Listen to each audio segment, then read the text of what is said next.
स्वागत है। आज हम प्रेरणा और आत्म सुधार से जुड़े कुछ लेख देख रहे हैं।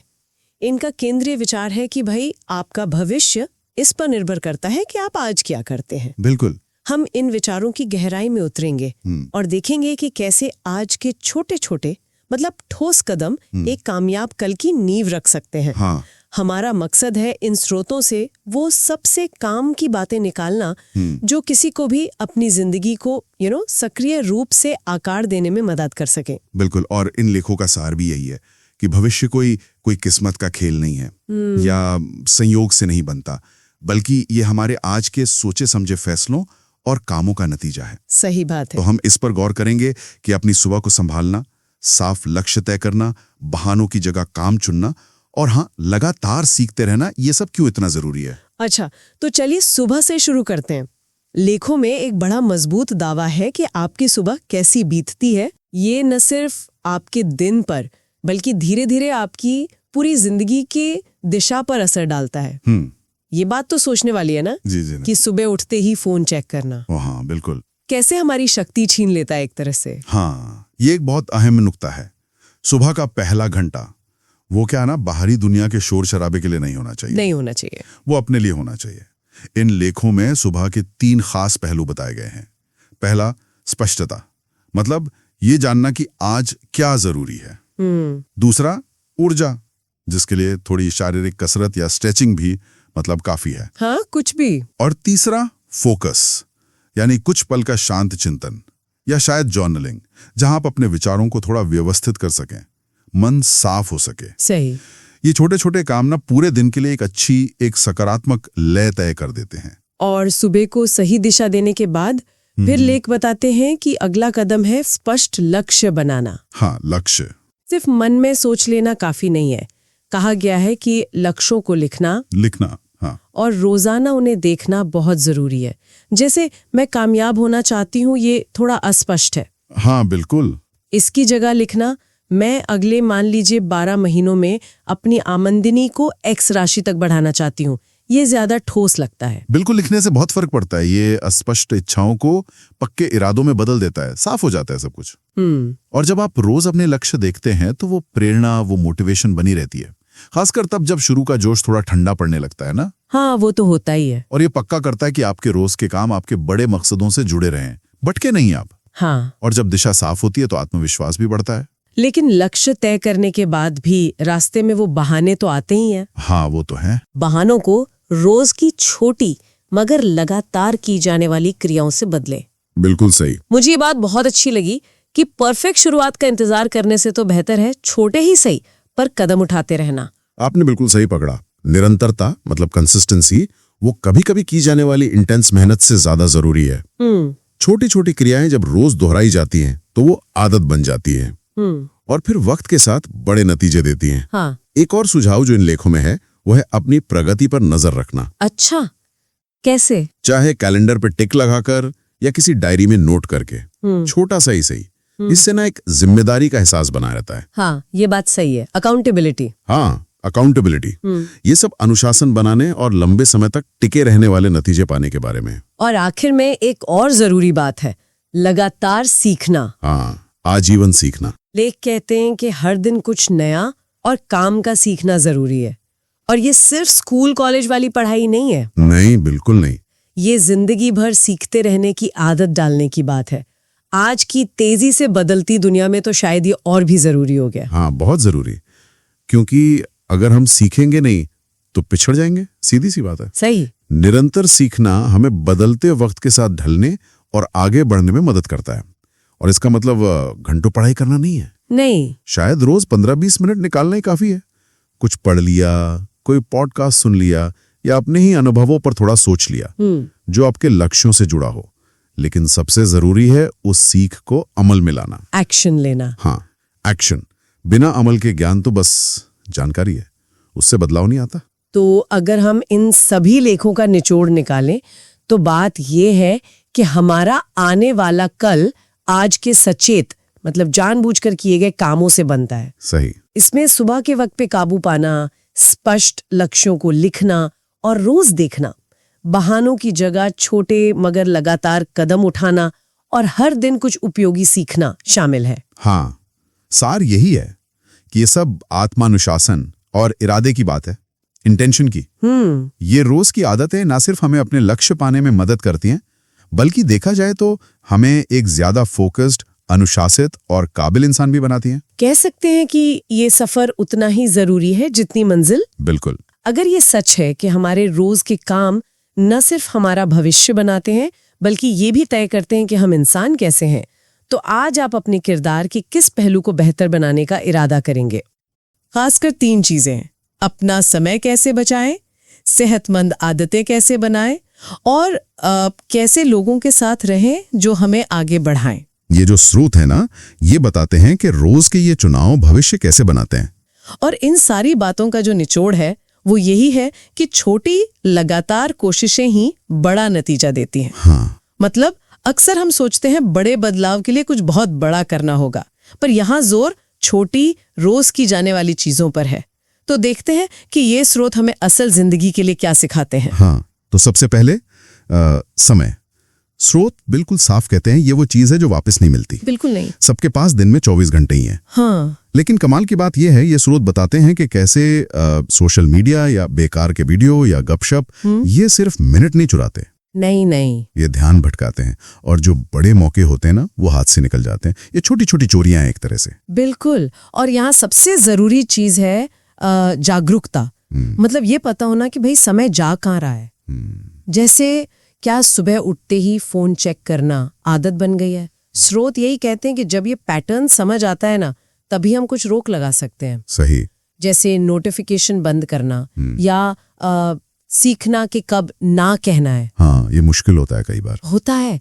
और सिर्फ बाहर की चीजें नहीं, जो अंदर से मन भटकता है, जैसे किसी काम को करने का डर या टालने की आदत। हाँ, उसे समझना भी उतना ही जरूरी है। मतलब तकनीक को हम इस्तेमाल करें, वो हमें ना करे। ये बहुत जरूरी बात कही। अच्छा, तो जब इस तरह से समय बचने लगता है तो सवाल है कि भाई करें क्या उस समय का? हाँ। यहीं पर आती हैं वो सेहतमंद आदतें। स्रोत कहते हैं कि हमारा शरीर और मन यही हमारे सबसे बड़े साथी हैं, सबसे बड़े औजार हैं। बिल्कुल सही। और यहाँ भी मतलब जोर इस बात पर नहीं है कि कितना ज्यादा किया, बल्कि कितनी देर तक लगातार किया। हाँ, निरंतरता। हाँ, वही। जैसे रोज 20 मिनट टहलना या सोने से पहले बस कुछ पन्ने पढ़ लेना। शायद उस दिन कुछ बड़ा न लगे, नहीं लगता, लेकिन कुछ महीनों में इसका असर बहुत गहरा होता है। नींद को अहमियत देना, मतलब ये जरूरत है, कोई लग्जरी नहीं। और तनाव कम करने के तरीके ढूंढना, जैसे बस गहरी सांस लेना। ये छोटी छोटी मगर बहुत ताकतवर आदतें हैं। और हाँ, अपनी आदतों पर नजर रखना भी जरूरी है। थोड़ी जवाबदेही बनती है उससे। सही कहा। और इन आदतों को बनाए रखने में ना हमारे आसपास के लोग भी बहुत मदद या रुकावट बन सकते हैं। हाँ। तो स्रोत इस तीसरे पहलू पर भी ध्यान दिलाते हैं कि हम किन लोगों के साथ अपना वक्त बिता रहे हैं, उसका क्या असर होता है। हाँ, और ये सोचने वाली बात है कि हम अपने आसपास के लोगों को लेकर कितने कॉन्शियस हैं, कितने सजग हैं। सही। स्रोत सलाह देते हैं कि ऐसे लोगों को ढूंढें जो हमें बेहतर बनने के लिए प्रेरित करें, कोई चुनौती दे, शायद कोई गुरु या कोई ऐसा दोस्त जो सच बोलने से ना डरे। और साथ ही उन लोगों से थोड़ी दूरी बनाना भी जरूरी है जो मतलब खींचते हैं पीछे, जैसे लगातार शिकायत करने वाले या दूसरों की बुराई करने वाले। हाँ, वो नेगेटिविटी फैलाते हैं। बिल्कुल। और दिलचस्प बात यह है कि इसमें सिर्फ लोग ही नहीं आते। हम क्या पढ़ते हैं, क्या सुनते हैं, किताबें, पॉडकास्ट, जानकारी वाली चीजें, वो भी शामिल हैं। एक अच्छा माहौल जो है ना, वो हमारे विकास के लिए खाद पानी जैसा है। तो अगर हम इन सब बातों को जोड़कर देखें तो ये स्रोत हमें यही दिखा रहे हैं कि भाई समय को सोच समझकर इस्तेमाल करना, शरीर और मन के लिए अच्छी आदतें डालना और अपने आसपास अच्छे प्रेरणा देने वाले लोगों को रखना, ये आज के वो फैसले हैं जो कल को संवारते हैं। ये कोई बहुत मुश्किल चीजें नहीं है, पर इन छोटे लगातार किए जाने वाले कामों की ताकत को हम अनदेखा नहीं कर सकते। शायद असली मुश्किल ये जानना नहीं है कि क्या करना चाहिए, बल्कि उन पुराने आरामदायक रास्तों को छोड़ना है जो अब हमारे किसी काम के नहीं रहे, भले वो कितने भी जाने पहचाने क्यों ना लगे। हाँ, कंफर्ट जोन जिसे कहते हैं। बिल्कुल। वो पुरानी आदतें हों या ध्यान भटकाने वाली चीजें या ऐसे रिश्ते जो हमें आगे नहीं बढ़ने दे रहे हों, ये बदलाव सिर्फ जानने भर से नहीं आता, इसके लिए गहरी आत्म जागरूकता चाहिए होती है। हाँ, और इन सामग्रियों में ना 3 खास आइडियाज पर जोर है। पहला, अपनी प्रगति पर नजर रखना और जरूरत पड़ने पर उसे बदलना। ठीक है। दूसरा, मोटिवेशन हो या ना हो, अनुशासन बनाए रखना। और तीसरा, हर दिन के आखिर में थोड़ा रुक कर सोचना कि क्या सीखा, क्या बेहतर हो सकता है। बिल्कुल। तो हमारा मकसद है ये समझना कि ये आदतें असल में हमें सफलता की तरफ कैसे ले जाती हैं। मतलब मेहनत तो बहुत लोग करते हैं, पर सही दिशा में कैसे लगे। सही बात है। चलिए इसी को थोड़ा और खोलते हैं ना। हाँ। तो पहला पॉइंट है प्रगति को ट्रैक करना और एडजस्ट करना। स्रोत साफ कहते हैं कि तरक्की कोई अचानक से नहीं हो जाती। इसके लिए लगातार काम करना, नतीजों को देखना और फिर सीखना जरूरी है। जैसे सिर्फ ये सोचना कि मुझे फिट होना है, ये काफी नहीं है, ये थोड़ा अस्पष्ट है। हाँ, लक्ष्य बिल्कुल साफ होना चाहिए, मापने लायक। जैसे मैं 25 मिनट से कम में 3 मील दौड़ना चाहती हूँ। तभी पता चलेगा ना कि हम कहाँ हैं और कहाँ जाना है। और देखिए, यहाँ एक बहुत जरूरी बात निकल कर आती है। स्रोत कहते हैं कि बिना ट्रैकिंग के आपकी सारी मेहनत पानी में जा सकती है। अच्छा, मतलब मेहनत बेकार? हाँ, एक तरह से। सोचिए, आप गाड़ी चला रहे हैं, तेजी से चला रहे हैं, पर मैप नहीं देख रहे, कहाँ पहुंचेंगे? कहीं नहीं, या शायद गलत जगह। बिल्कुल। ट्रैकिंग हमें असलियत दिखाती है। हम क्या सोचते हैं कि हम कर रहे हैं और हम असल में क्या कर रहे हैं, इसमें फर्क हो सकता है। और ये छोटी छोटी जीत जब आप ट्रैक करते हैं तो हौसला बढ़ता है। हाँ, वो दिखता है ना कि कुछ तो हासिल हो रहा है। हाँ, एक स्रोत में एक लेखक का उदाहरण था। उसने रोज कितने शब्द लिखे ये ट्रैक करना शुरू किया। कहता है कि मुश्किल दिनों में सिर्फ वो बढ़ता हुआ ग्राफ देखकर ही उसे लिखने की हिम्मत मिलती थी। ये तो कमाल की बात है। और सबसे अहम शायद ये है कि जो जानकारी ट्रैकिंग से मिले उसके आधार पर अपने तरीके बदलो। लचीलापन, अगर कोई चीज काम नहीं कर रही तो उसे पकड़कर बैठे रहने का कोई मतलब नहीं। सही, मतलब ईमानदारी से ट्रैक करो और फिर हिम्मत से बदलाव लाओ। बिल्कुल, ईमानदारी जरूरी है। ठीक है, ये तो हुई ट्रैकिंग की बात। लेकिन अक्सर ऐसा होता है ना कि शुरू में जोश होता है, फिर वो मोटिवेशन कहीं चला जाता है, तब क्या? हाँ, ये बहुत आम है। और यहीं पर, जैसा आपने कहा, अनुशासन की भूमिका आती है। स्रोत इसे कहते हैं इरादों और नतीजों के बीच का पुल। इरादों और नतीजों के बीच का पुल? वाह, हाँ, क्योंकि देखिए, प्रेरणा या मोटिवेशन तो वो भरोसेमंद नहीं है, आज है कल नहीं। सही बात है। लेकिन अनुशासन वो एक चुनाव है। आप रोज चुनते हैं कि काम करेंगे, चाहे मन हो या ना हो। तो ये अनुशासन बनाए कैसे? ये मुश्किल लगता है। मुश्किल है, पर नामुमकिन नहीं। स्रोत कुछ तरीके बताते हैं, जैसे एक रूटीन बनाना, आदतें डालना। जब कोई चीज आदत बन जाती है तो दिमागी जोर कम लगता है। हाँ, जैसे सुबह उठ के ब्रश करना, सोचना नहीं पड़ता। बिल्कुल वैसा है। फिर है जवाबदेही, किसी दोस्त को बता देना कि आप क्या हासिल करना चाहते हैं, या किसी ऐप पर ट्रैक करना, इससे थोड़ा दबाव बनता है। हाँ, किसी को बताना पड़ता है तो थोड़ा ज्यादा ध्यान रहता है। सही। और छोटी लगातार कोशिशों पर ध्यान देना। एक 2 मिनट नियम का जिक्र है। अगर कोई काम 2 मिनट से कम का है, उसे फौरन कर लो, टालो मत। अच्छा, ये तो आसान लगता है। हाँ, और ये छोटे कदम बड़े कामों का रास्ता खोलते हैं। तैयारी भी मदद करती है, जैसे रात में ही अगले दिन की प्लानिंग कर लेना, या सुबह काम करते वक्त फोन को दूर रख देना। हाँ, ध्यान भटकाने वाली चीजें हटाना जरूरी है। और बहाने बनाने से बचना। ये समझना कि अनुशासन एक स्किल है, प्रैक्टिस से आता है, जैसे कोई मांसपेशी हो। और हाँ, शारीरिक आदतें भी असर डालती हैं। अच्छी नींद, सही खाना पीना, ये सब दिमागी अनुशासन को सपोर्ट करते हैं। मतलब ये सिर्फ इच्छा शक्ति की बात नहीं है, पूरा एक सिस्टम बनाना पड़ता है। बिल्कुल। और याद रखिए, अनुशासन का मतलब एकदम कठोर या रोबोट बन जाना नहीं है। इसका मतलब है जरूरत के हिसाब से ढलते हुए भी टिके रहना, काम करते रहना। समझ गई। तो हमने प्रगति ट्रैक की, अनुशासन बनाया। अब तीसरा जरूरी हिस्सा, दिन के आखिर में सोचना, विचार करना।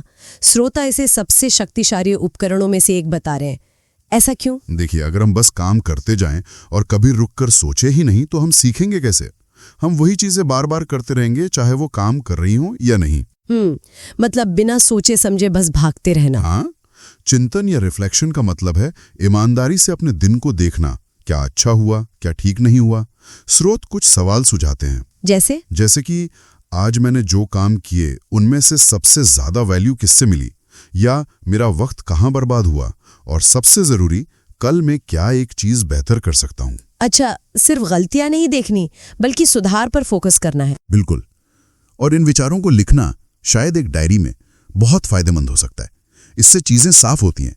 ये सिर्फ गलतियों को पहचानना नहीं, बल्कि उनका हल सोचना है और फिर अगले दिन कम से कम एक सुधार लागू करना है।